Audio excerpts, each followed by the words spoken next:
जय जगन्नाथ। नमस्कार प्रिय दर्शक बंधु, मु ज्योतिषाचार्य प्रमोद कुमार पंडा आपण मानक स्वागत करुच्ची आपण मानकर प्रिय चैनल एस्ट्रो कल्याण चैनल।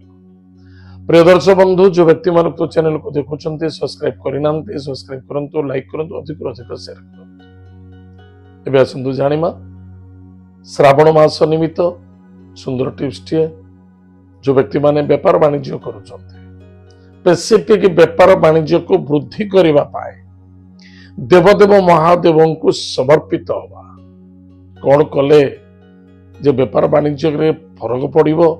निश्चित रूप आपण गोटे काम करंतु, एक इंद्र माया जाल को संग्रह करंतु। इंद्र जाल नुहे, इंद्र माया जाल बहुत प्रकार अच्छी, इंद्र छत्री जाल भी अच्छी। इंद्र जाल किणिबे नाही, इंद्र माया जाल नियंतु। इंद्र माया जाल को संग्रह करंतु। प्रत्येक सोमवार एवं गुरुवार दिन महादेव मंदिर को नियंतु। महादेव मंदिर शिवलिंग पाखे रखंतु। भोलेनाथ को भक्तिपूत सहित जलदान करंतु एवं मनर कामना को चिंतन करंतु। प्रभु मोर व्यापार वाणिज्य वृद्धि हो।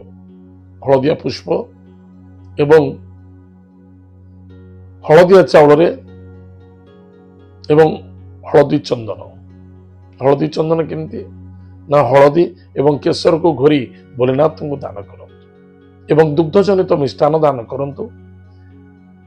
भगवान को हाथ जोड़ी प्रणाम करके आसंतु। सेठी ओम नमः शिवाय, ओम नमः शिवाय दुईटी मंत्र को 108 जप करंतु। भगवान चरणामृत को नहीं से इंद्र जाल रे स्पर्श कराई फिर पुनः घर को लेके आसंतु। व्यापार स्थापना करंतु। एभली भक्तिभूत सहित करंतु। जदि आपण न नहीं पारुचंते डेली आपण घरे रखंतु। व्यापार वाणिज्य क्षेत्र रखंतु। प्रत्येक सोमवार गुरुवार दिन महादेव मंदिर को जांतु। एभली प्रक्रिया करंतु। पादुका टिके आनी से इंद्र जाल रे स्पर्श करंतु। निश्चित रूप से महादेवंकर कृपा बढ़िबो, परिवर्तनता देखा देबो।